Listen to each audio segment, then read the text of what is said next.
Welcome. In front of me is a Samsung Galaxy A53, and today I'll show you a couple tweaks and tricks you can do on this phone.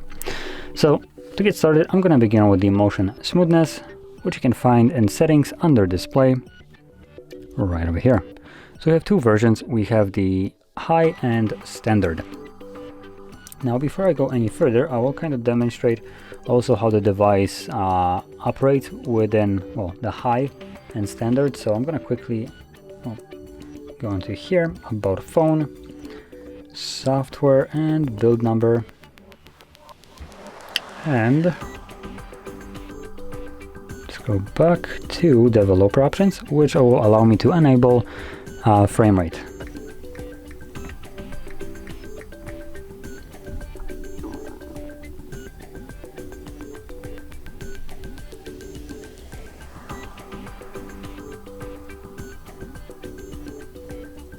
Now I am looking right now for the developer options section, which there we go.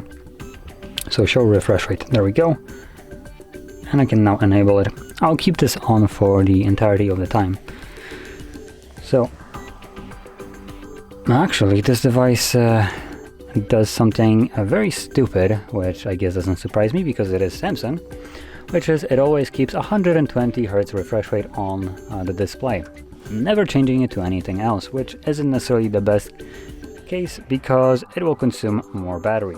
So now going back to our settings and the display, there we go, motion smoothness. You can see that we have the high refresh rate, which locks the device in 120 Hz. Now, like I mentioned, this isn't the best one.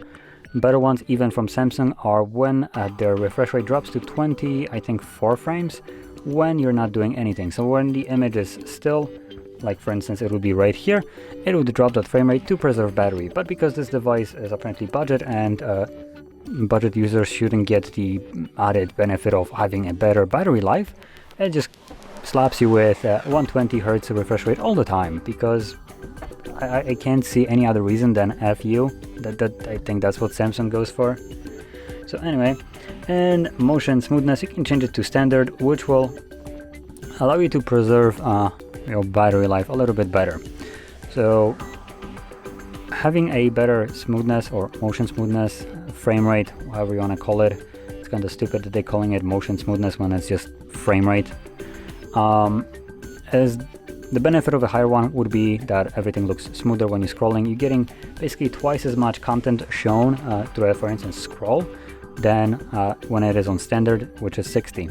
60 refers to how many frames or just like still images you see in a single second. So when you do this for a single second, you will see 60 different frames in between when you're scrolling.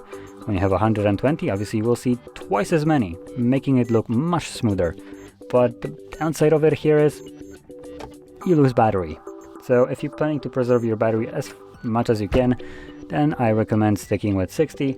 For everybody else that wants to experience just the most smoothest version of like navigating to the device, probably stick with 120. It will look just better. So that's the first one. Now, assuming we are still in the display section right here, I do personally like to change screen mode, just because again it's Samsung and they are acting with the screen mode or colors of the display like a child that got into Paint and decided, or Photoshop, and decided to crank up the saturation of the phone all the way to the max. For instance, this image, it is so overdone that it's absolutely disgusting.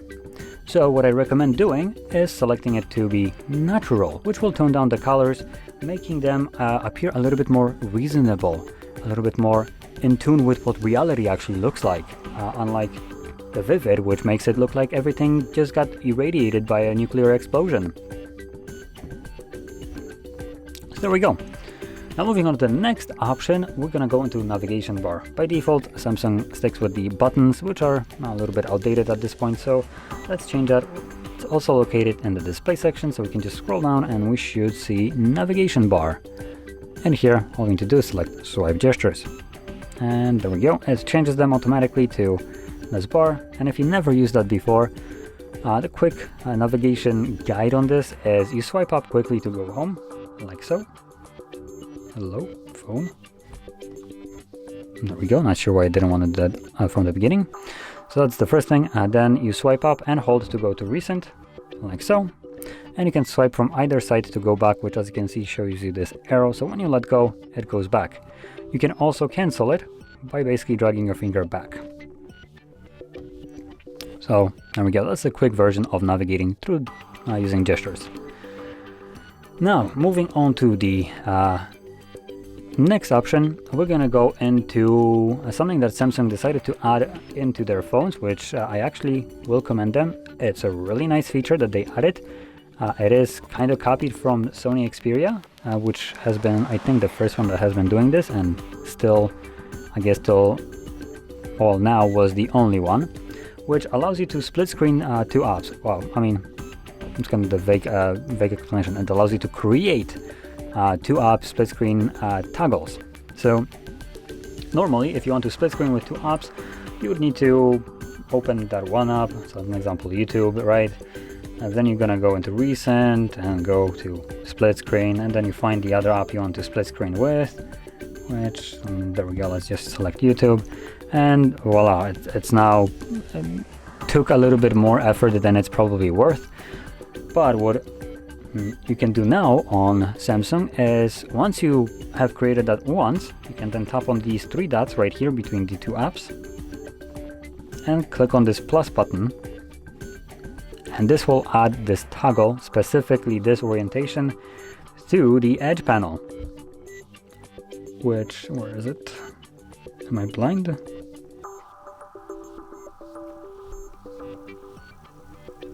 Where did it add it? Come on. I must be blind. Let's try that again. It literally adds it. There we go. Samsung for you. So now it added. So before I actually tap on it, I'm going to close this completely. As you can see, we don't have anything in recent. And now you can just whip out the edge panel, click on this shortcut. There we go. And as you can see, it's now automatically opening up these two applications. And you can create this kind of shortcut for any kind of app, assuming it supports split screening. I should probably stress that. There are some apps that don't support split screening, like camera, which will obviously not allow you to do this. But still, a really neat feature that you can now create just apps that will allow you to just launch the split screen two apps at the same time. So you can make your own combos, which is really nice. Now the last thing that I wanted to show you, it is going to be the adaptive sound, whatever. Name doesn't really matter, it's what it does. Now I'll mention that for this, you will need to have some kind of headphones, earbuds, like for instance these, right? So you need to actually connect them to your phone before you can actually set this up. Once you have your headphones connected, let's navigate into the settings, and then we would go to sound and vibration, scroll all the way down to sound quality and effects, and then adapt sound, select allow, and we have a couple pre-made ones, and we can also do the test my hearing. Now to explain what this is, it's basically an equalizer that is tailored to your hearing based on your age. As you probably are aware, heard that hopefully at some point, your hearing does diminish based on your age. So the older you get, the less you will hear. And these pre-made ones basically try to accommodate for that hearing loss by cranking up the sound that you basically supposedly would lose at this age that you have selected right here. Additionally, you don't have to use the pre-made ones that we have right here. We can do a test my hearing option by having some kind of, like I said, headphones connected. You can go to the testing of your hearing, which will play really quiet sounds through either left or right headphone. And all you need to do is select if you can hear it or you can't.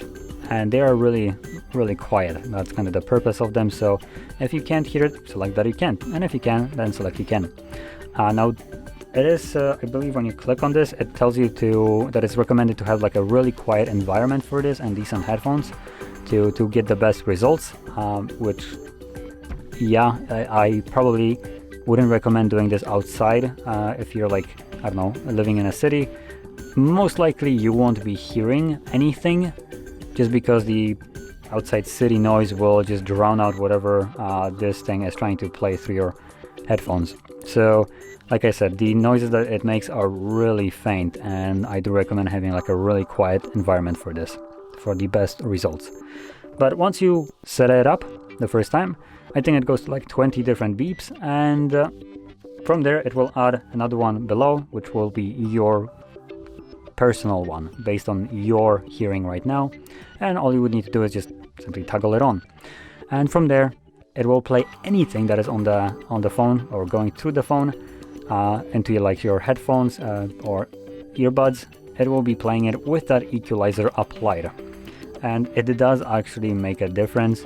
I have changed it or turned it off on the go and turn it back on, and it does make a really decent difference there, which I highly recommend checking out. At least if you're not planning to use it, just check it out. Maybe you will like it, maybe you won't.